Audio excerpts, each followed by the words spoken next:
The UPMC sports medicine experts in Central PA are here to help keep you in the game and improve your quality of life, no matter your age or activity level. Visit upmc.com/Central PA SportsMed to learn more.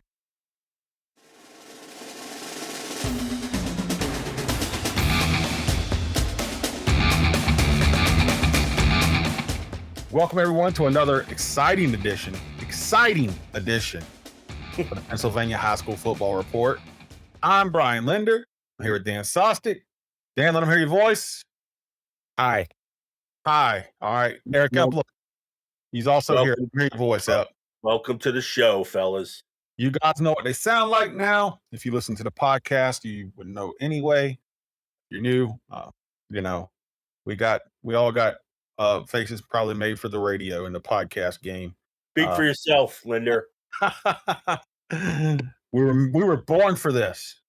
Well, I had him turn off the video. Now we just use a graphic.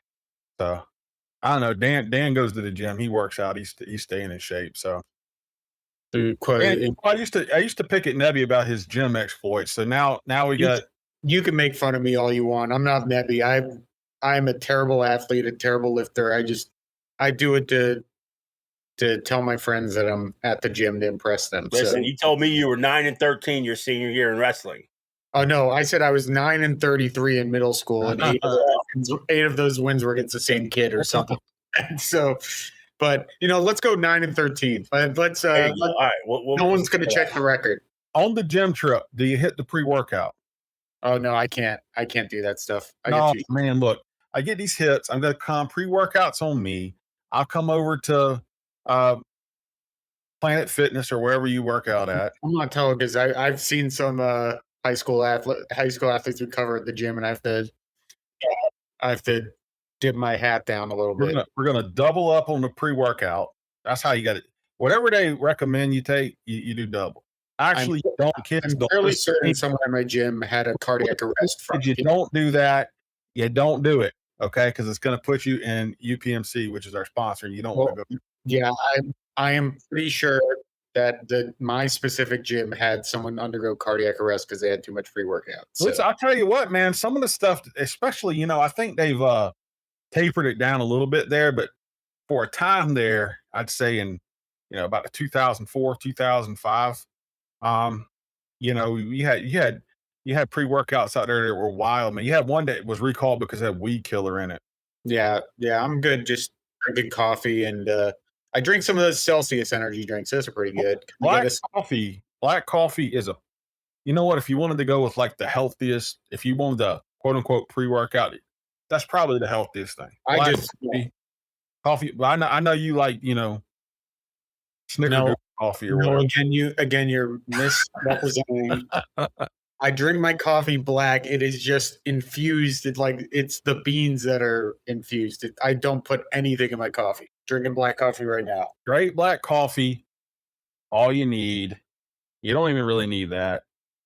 Yeah. You get in that gym. I will tell you what's good, Danny. Get you a little arginine. You get a little pump going, man. Yeah, I'm just trying to not swap. Come on, you got to hit the biceps. I do hit the biceps. Yeah, you get that pump going, man. That's what it's all about. Yeah. Well, this is workouts with Brian Linder, who's really, really overweight right now and needs a double hip replacement. Yeah, it's never good when I'm in the best shape of I'm the one going to the gym the most of the three of us because I'm not very good at it. At least you're going. Yeah. I never got a picture of Nebby. I used to give Nebby crap. I never got a picture of him lifting weights. Yeah. But I never got a picture of him lifting weights. So Nebby, if you're listening, still haven't got a picture. Occasionally I'll text him and remind him because I'll see where he says he's working out. But anyway, Epler. Yo. What's going on, man? Nothing. My workouts consist of cutting up trees. Trees continuously fall. He's a real man. I just move lumber around. I cut it up. I take it up to the dump, and then I do that about 6 times a week. You got the proper haircut for it. Right. My trees just fall down. That's it. That's my workouts. I like that as Eric's talking to us, he's brushing his beard. I Dan, gotta, you gotta Dan get Epler and I are still participating in No Shave November That's right. in March. So My beard doesn't grow in properly. I like keeping the 3 o'clock whatever shadow. I never get the time right. What is it? 3 o'clock shadow, 6 o'clock shadow, 5:30, whatever. 5:30 shadow. I have a shadow. well, listen. Enough of this tomfoolery.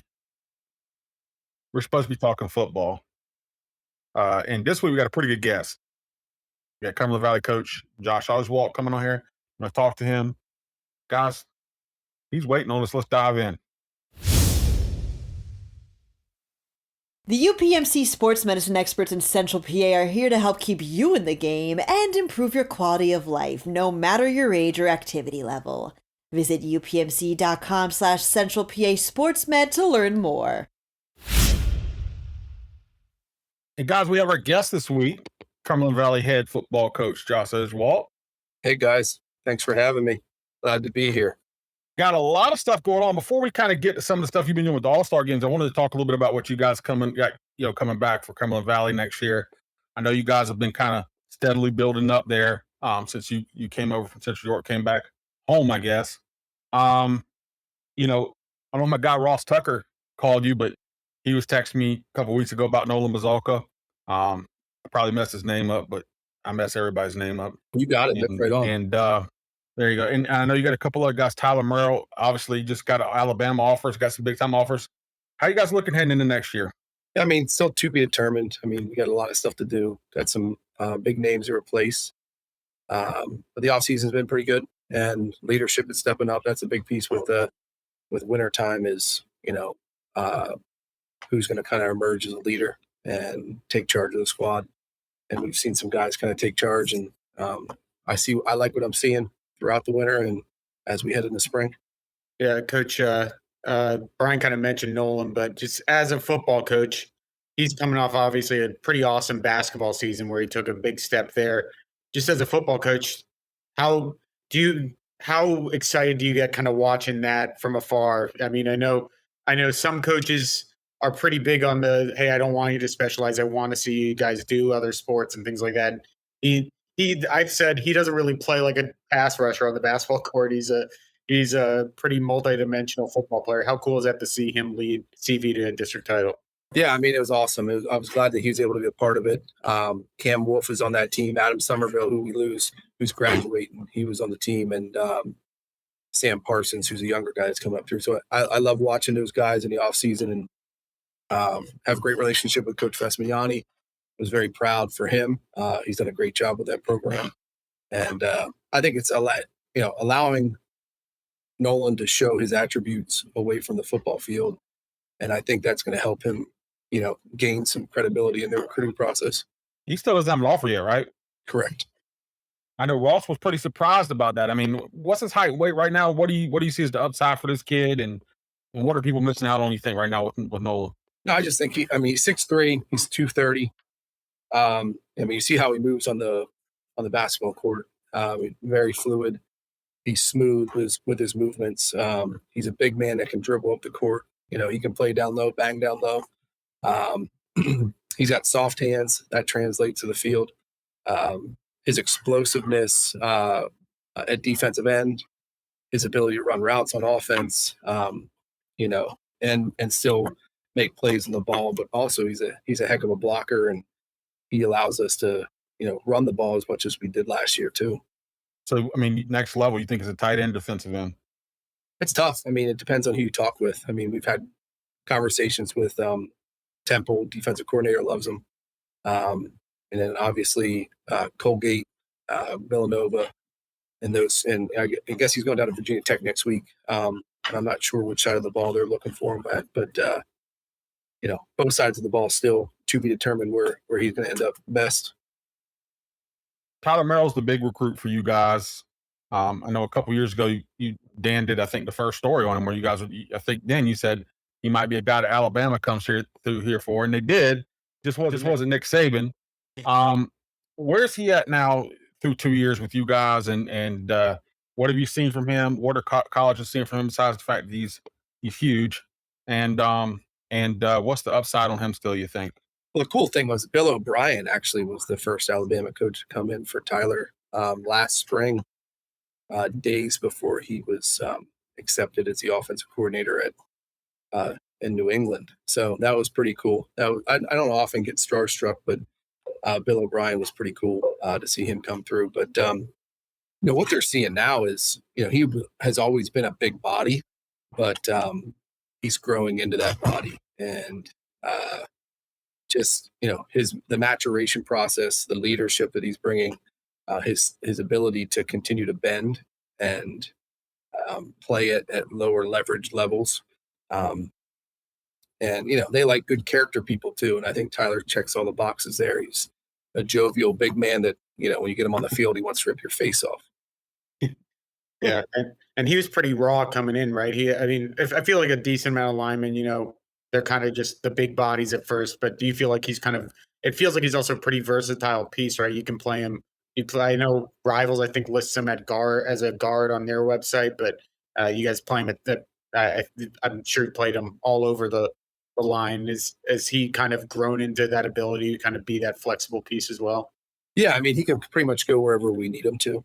He ended up being a mainstay for us at tackle the last 2 years because that's where our needs were. Not quite sure with projections if that's where he's going to stay for us in his junior year, but we know we can put him at center if we need to, or he can pull at guard, which is a scary, scary thing to see. But he does a damn good job of it, and he understands the offense. He understands the game. So, he's really worked hard on his footwork and flexibility and all the yoga stuff throughout this offseason to this point. Josh, I want to ask you, obviously, we had Lance Dean on here. He was talking about it some from CD East. You guys are playing the MidPenn Commonwealth. I remember a few years ago when you were at Central York, you come in here and you guys played Harrisburg in the playoffs. You talked about how tough it was to play teams from over here. Obviously, Bishop McDevitt's coming into the division now. Harrisburg's planning on having some big time transfers, which we just reported on last week. It's a tough conference, man. And you're talking about to be determined, right? With you guys, what do you have to do to get ready to play in this conference? How tough is it to coach and play in the MidPenn Commonwealth right now, you think? And what's ahead with what's been added to the division? Well, I mean, no days off, man. The proof would have been 2022. We were getting things going, and we lose to Carlisle in a game tight, and then we jump up on State College that following week, and we're up like 21, 24 points in the first quarter, and then lose a lead by the second half. I mean, it's you can't really. There's no room for breathing. Last year, every game was tight, every game was tough. We had Harrisburg. We were up, I think, what was it, 7-7 or something in the third quarter, and then let things go. Tight win against Central Dauphin. Every week it's something. Overtime win against Central Dauphin East. There's no days off. There's no time to breathe. And only adding McDevitt and Cedar Cliff is only going to add to that tension and stress and pressure to play well at all times. Yeah, I don't even think we really mentioned Cedar Cliff too much. But Cedar Cliff is consistently a pretty darn solid program. I think it's one of the best divisions, maybe the best division in the state, from top to bottom as far as consistency and just tough athletes. I mean, where do you think this ranks as? I mean, I don't think there's anything close. I mean, there's no disrespect to anyone across the state, but there's no semblance of a league that is like this. I mean, there really isn't. There's no bottom feeder. There's no true top dog. I mean, there's teams that are very good year in and year out, but there's no, like I said, no days off. I mean, you look across the state, and whether it's the western part where they have to fill with 5As or other schools from different areas, or you go down to District 1 because it's so large in size that they don't play all the top teams across District 1 until they make the playoffs. I think there's no competition to the size of our league, and you never know who's going to come out on top. Yeah, I mean, even Chambersburg is, they're the defending state champs in tracks. A lot of those kids are on the football team. You got JJ Kelly probably returned to football as well, and they're a program that traditionally is kind of finished a lot more in the bottom of the league, but it's still, I think they played you pretty tough for a couple quarters last year too. In a down year, it's really no days off in that Commonwealth. Well, and that's the thing. Like, not to mention, Chambersburg's a really good basketball team too. I mean, those kids are playing on the football field, and that's how it always has been. I think, obviously, the Chambersburg Cumberland Valley days back in the '90s and Harrisburg, and now you add State College more recently, and then obviously McDevitt comes back, and they bring Cedar Cliff, who was a top competitor in the '90s, and Coach Gillen has that thing rolling again. So. I mean, it's exciting. That's why I came back here. I like to prepare to play the toughest competition, and I think it makes our kids the best they can be. Coach, I wanted to ask you about this combine coming up for you guys. Is this something? I don't know if I saw this last year. Is this something you guys just sort of adopted this year, or something that you guys have been thinking about? Just give me the process of what's going to happen here on. I guess early next month, right? Yeah. So we're talking, I'm assuming you're talking about our combine, not the one. Yes. PSFCA. Yeah. So it's a thing. We just had a staff meeting Monday, and our numbers, we have a really great problem that our weight room is over capacity, and we have a waiting list to get in the weight room. And we want to give every kid an opportunity to showcase what they can do. So if they're a non-spring sport athlete, we expect them to be in attendance, and we're going to test them in 40 times and pro agility, all the things that we would get in a true combine, but also do position specific training with our coaching staff. And basically what we'll do is that's how we're going to build our spring roster. And then the following 5 weeks, we're going to run our spring football season. Again, non-spring sport athletes, but still kids that we got to take a look at and see how we're going to jostle them and move them around and see where we're going to put them. So I think it's a great idea coming out of our coaching staff meeting, and an opportunity for us to work with these large numbers and figure things out before summer hits. So how many guys are you guys carrying? Yeah. So I mean, excluding the 15 or so that's at track, there's a couple of baseball, lacrosse. There's over 20 kids in spring sports. We have 3 hours of weight training and field training that we hold at 30 to 33 kids in each group. And then we have a waiting list over 20. So we're looking at 130 range. Now that's rising. There's rising ninth graders in there in the mix right now, but that's not all of them. We haven't fully identified all the eighth graders moving up to ninth grade, but the majority of them are signed up and involved. There's also a ton of them in spring sports because we have junior high track and other things going on. So, yeah, I mean, there's easy number is 130 in the varsity locker room. We're pushing 100. So You gotta love that. I mean, that's a good problem, and not everybody has that problem. no, I mean, I think that's just through like over communication and really vetting every kid out. If a kid thinks that he wants to play football, we'll give him an opportunity. But at the same time, we're still holding him accountable. If Eric Epler wants to miss a lifting, he needs to make sure that he communicates that through his lifting group. And if they don't know, we open his seat to somebody else because we have 20-some guys waiting to get in there. Eric Epler is never missing a lift in this. That's why that was a bad example, and I apologize for that. Yeah. It's all about the squats, coach. It's all about the squats. Yep. Dan doesn't lift heavy though. Just asking. It's about He's high volume. reps. No. He's a high reps guy. He looks more like a CrossFitter. Yeah.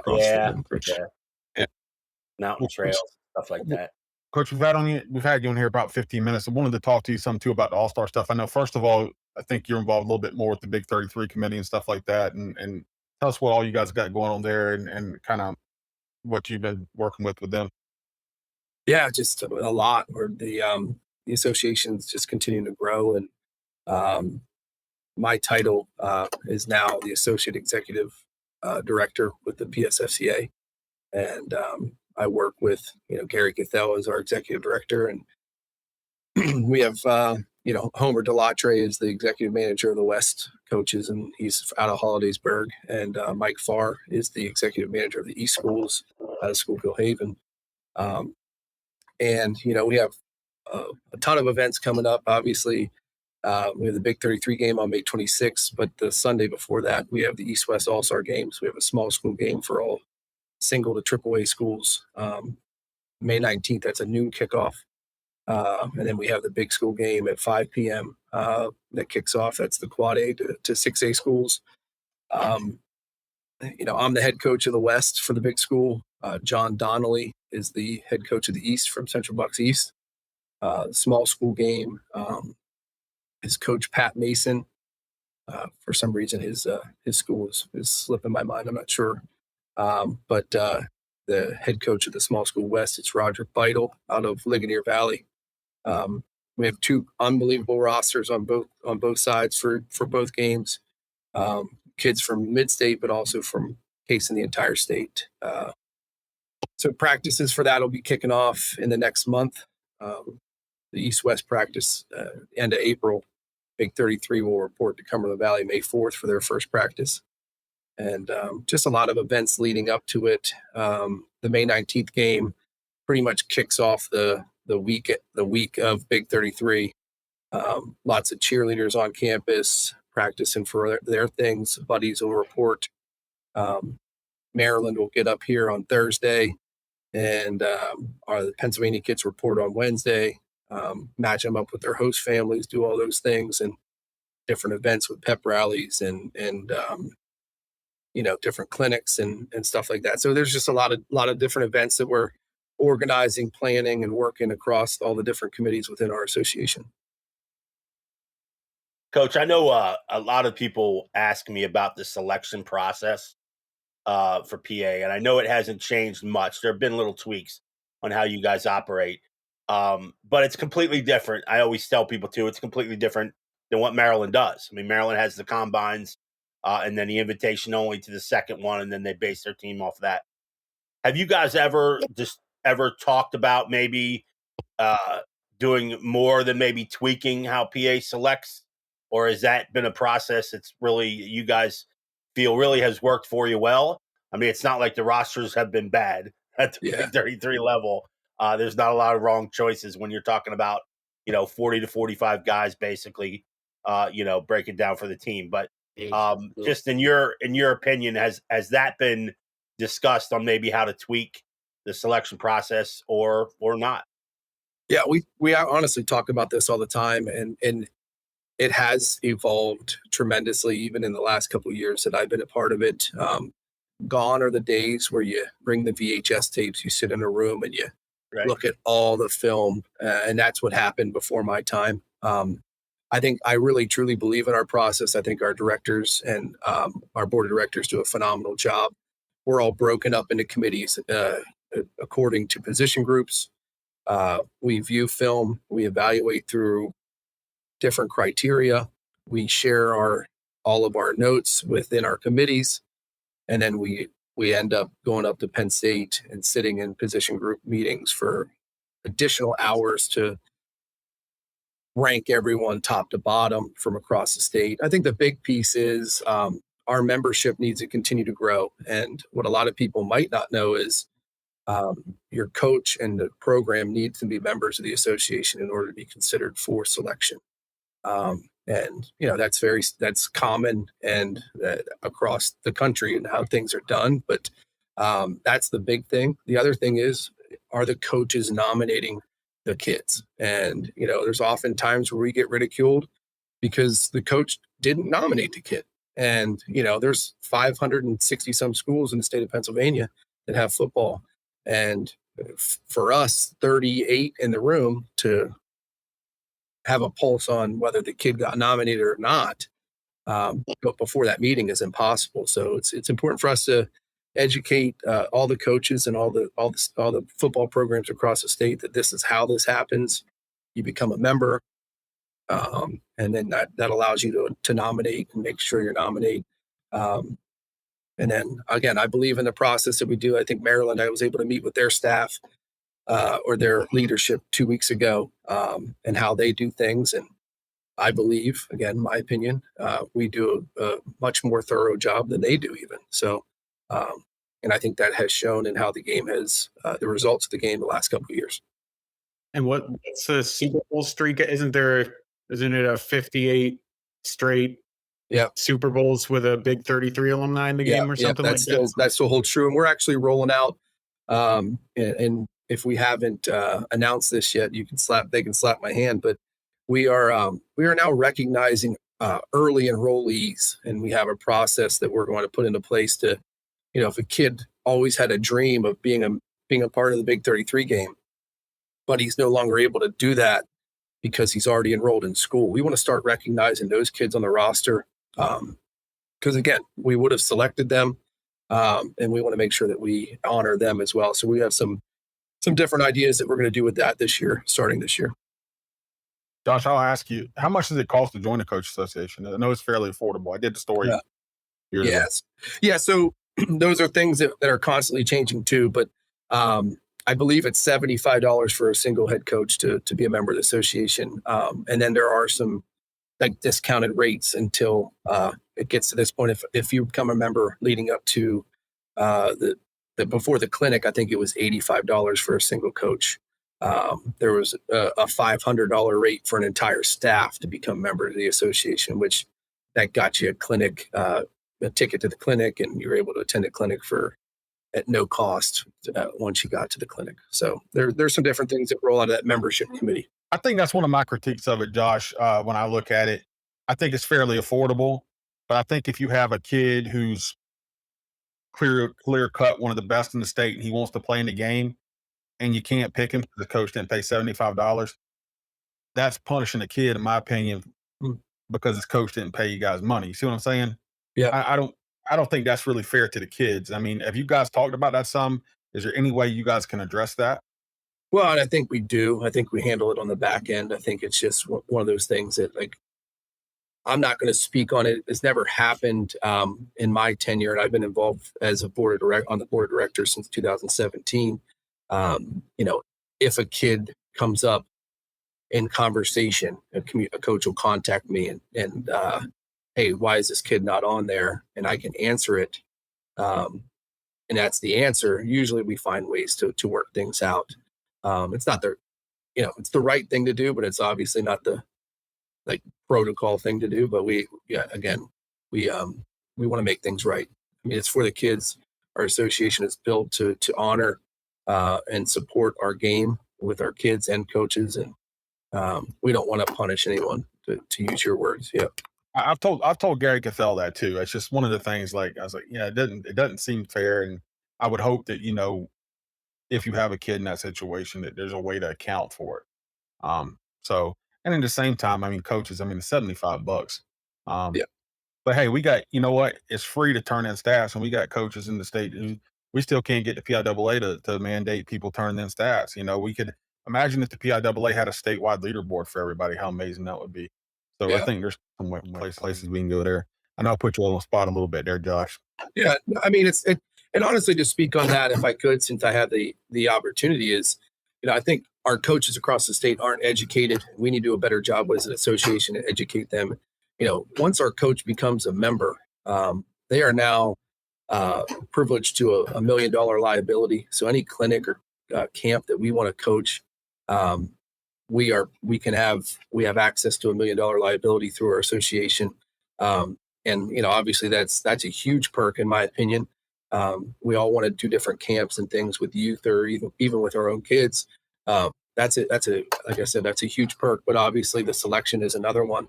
And then there's voting things that come out when we replace our board of directors and have elections for our board of directors. If you want to say within the association, you need to be a member. I mean, that's pretty standard. Coach, I don't expect you to know an exact number of the 563 schools that are members, but I've sort of estimated that you're right around 60%, maybe, that are members of the Pennsylvania State Football Coaches Association. What number are you at? Basically, so we sort of know, maybe there are kids out there that are not being selected, or at least not being nominated. from coaches who are not members. Yeah, I think Gary said less than that right now, right? yeah, significant. Yeah, I mean, that was an educated guess. Yeah. That you're in that We're somewhere in below that half. ballpark. But, We're below 50%, and okay, we need All right. we need to do a better job of reaching to different points of our state that don't feel like they're recognized, and we recognize that we need to do that, and that's part of our push with the structure that we operate from, and that has changed over time, and we need to have a better outreach to the Erie and to Pittsburgh and up to District 2 and 4 and all those folks up there, and I feel like now that we added the small school game, we are recognizing the smaller schools that are out there in District 7 and 2 and 4, and even 9 and 10. But we haven't really received much in response of membership from those areas, just from select schools. So I'll say, I think it was District Philly, out in Philly. I think one of the issues when we did the story about Big 33 not having a minority coach through 66, now 67 years was, I talked to Gary, I think Philly had I'm not even sure anybody in that district was signed up in the Coaches Association. And I think I think you guys got Devin Johnson in there, I think. I don't know, but I mean, that's a big example right there. I mean, Philly had a very low membership, if I remember correctly. we are, and again, Mike Farr has done a nice job as the executive manager of the East to kind of get into Philly, and we just added Malik Jones from Martin Luther King, unbelievable coach, and a lot of energy. Rick Preet from Roman Catholic just joined the board of directors as well. And great ideas coming from them. We need to do a better job of reaching out to the folks in Philly. Every coach that I've met in Philly, I've had a great relationship with. Devin's been involved for a handful of years now. Those are things that, again, we recognize we got to do a better job of getting into District 12. I feel like we have great directors out of District 1. It's just a matter of blending those two districts together to just grow that corner of the state. And we have seen a lot more District 12 memberships come through because of the groundwork that's been laid. I do think you guys are making some good moves there, man. And look, we kept you on here. I think I told you like 15 minutes. We're going on 30. So anybody else got anything else for Josh Oswalt? Just Bo gonna run another camp at CV this summer? Or, I haven't really talked with him too much lately.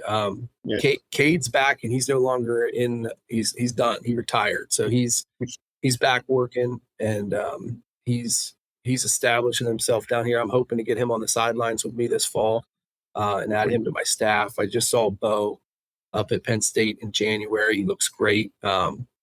Great attitude, everything that he's got going on up there, and really excited about the fall. Obviously, it's spring first, but excited about the new offensive coordinator, new staff coming in, and I don't know. He'll be around, but I don't know if he'll be running the camp or not.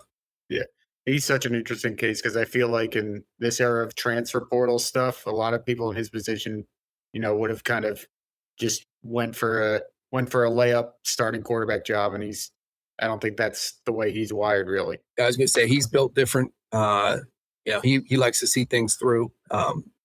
He got a good head on his shoulders. He has a good plan, and he wants to see this through and see how things go this fall.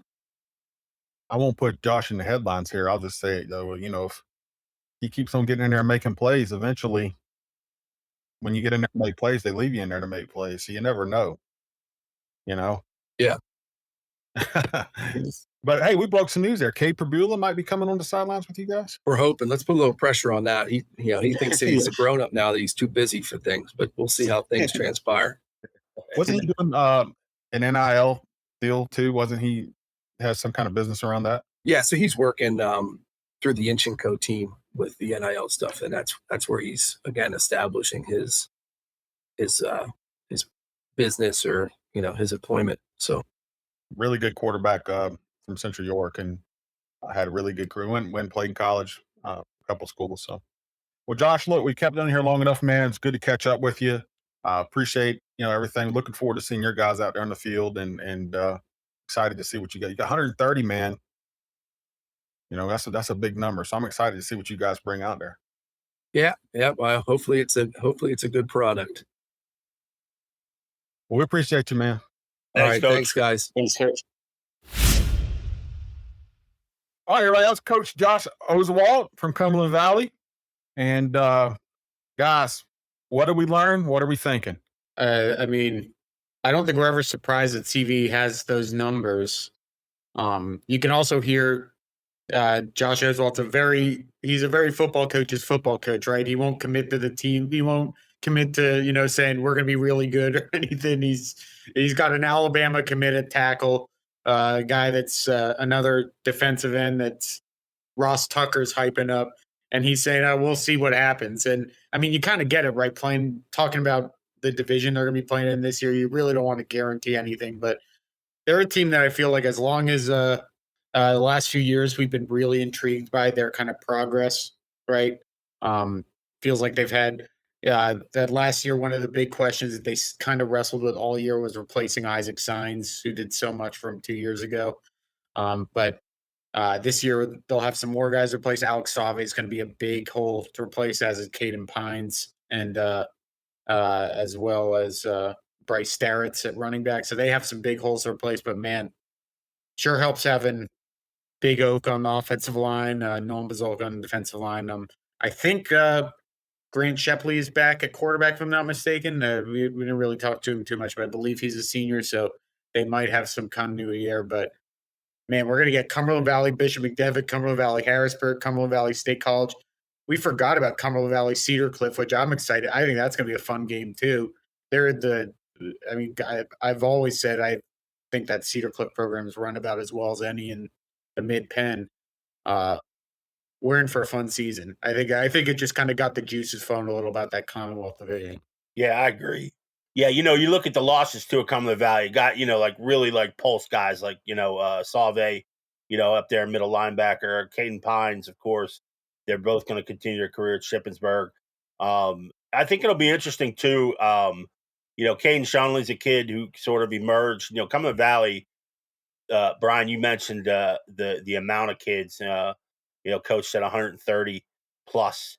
That could be in line for uniforms come the fall. So, you got to find those guys to keep the sort of train running in the right direction. So I don't have any doubt that Cumberland Valley will have, 3 or 4 of those guys sort of pop up that maybe no one's really heard about, in August, but by the end of September, you're like, oh, who are these guys? So, you're definitely going to need those guys against the tough schedule that's coming up in the Commonwealth. You've always needed it in the Commonwealth, and now it's just a little bit bigger and a little bit bolder with McDevitt and Cedar Cliff in the mix. So, I think you always look forward to what Cumberland Valley sort of is going to bring. They were so much scheme, during the Tim Riffle years there, and then Mike Whitehead, of course. So, and now they're a little bit more wide open, a little bit more athletic, I think, in their offensive scheme. But to me, for them to kind of make hay, it's got to start defensively. That's where they've been. That's where the rubber sort of met the road last year, and they really made strides in that in the last 5-6 weeks of the season. So they'll need to do that again. So Bazalka, a guy like Bazalka, Dan mentioned, is going to be a key guy for them, a really key guy. And of course, Big Oak just keeps exploding. And I'm sure he's going to get turned around and play a little defensive tackle as well. They were not a good football team the first 4 or 5 games last season. And I talked to Josh last year about that. And they felt like there were some extenuating circumstances around it. But they really, I think, towards the end of the season, put it together and maximized their potential. I mean, they gave Manheim Township a little bit of a fist fight there for a while. And Manheim Township was really good and ended up losing to Harrisburg. So it's a good program. The 130, I mean, look, that's rare. I mean, we're not hearing a lot of teams in 2024 that are having to have a combine to figure out who they can keep and who they can get in the weight room. So, that's great. At the same time, it's probably a little bit of pressure because, one of the things, if you do struggle, you can't say, well, we didn't have enough numbers, because you got numbers. I mean, as good as anybody that I've heard, maybe in the state right now. Well, you got two of them in the Commonwealth. I mean, State College is traditionally a huge Yeah. roster. They have to evaluate every week who's going to travel. They got 100 uniforms, so which 100 guys are traveling? So again, that's the greatest problem you can have as a coach, is have bodies, because it makes your practices that much more competitive. You got guys who are hungry. You got a lot of rising underclassmen who want to take their shot and break into the starting lineup. So you've got all these intangibles now that you can do, particularly, early, particularly guys in the spring, as they start up this combine camp early next month, and then, take them into spring practice. So Yeah, and that offense is going to be fascinating too, because I'm not a math major. None of us are, I don't think, but I have a feeling the percentage of yardage lost from receiving and rushing, losing Caden Pines, Adam Somerville, and Bryce Starretts, is probably close to like 90% of the total yards. I believe Brody Pines is going to be back, Caden's younger brother. He'll probably be one of their top receivers, but man, there are going to be a lot of chances for one of those 130 kids to I don't think anyone's replacing that production Bryce Starretts gave them. That kid left everything out on the field every single run. He was really fun to watch, and they're definitely going to miss him, and they're going to have to figure out ways to move the ball, because that was pretty much how they moved the ball. The passing game developed as the year went a little bit, but it was still the Bryce Starretts show, and when everything came down to it. So you see why they're having a combine, right? They need to figure out who's going to replace all of that production. The defense, so I agree, I think that defense is going to be really good. And the line is just Tyler Merill being another year older, kind of leading that group. The line's probably going to take a step forward, even losing a bunch of key pieces from there too. So that'll help. But yeah, that offense is going to be fascinating to watch, because it's going to be a lot of new faces, or maybe somewhat familiar faces, but faces that, kind of like Bryce Starretts, where I believe last year was like his junior year was a 900, 800-yard rusher. All of a sudden, almost 2,000 yards. So going to be really interesting to watch them. And again, just adding McDevitt just creates it just creates like 6 or 7 interesting matchups that we didn't have last year, because they were playing in the Keystone. Now all of a sudden we get pretty much a marquee matchup every week now with McDevitt joining the conference. So can't wait. Yeah, so props to Coach Oswalt. Obviously, it seems to have the program going in the right direction with numbers. We've seen some good things out of them. Props to him too. Put him on the spot a little bit there with one of my bugaboos about the Big 33 selection. I think he had a pretty good answer. I mean, it sounds like he's considering it just as much as, and it seems like they're obviously aware of the issue. And yeah. Yeah. It sounds like, he had a good answer, and East-West game, I think they're going to be talented. We really didn't get into that with him. We talked about that. I think the East-West rosters are pretty darn good too, maybe even comparable to the Big 33 roster this year. So should be a couple good games. Guys, I think we got a podcast. Dan, tell them how to find you on social media. Dan_Sostek. Epler, tell them how to find you. At 3Jacker on X. And I'm at Sports by B. Linder. And as always, check us out on PennLive.com. A lot of spring sports coverage. And until next week, we'll see you then.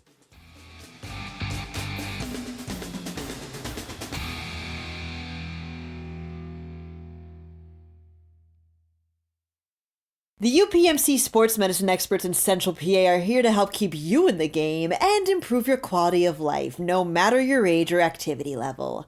Visit upmc.com/Central PA SportsMed to learn more.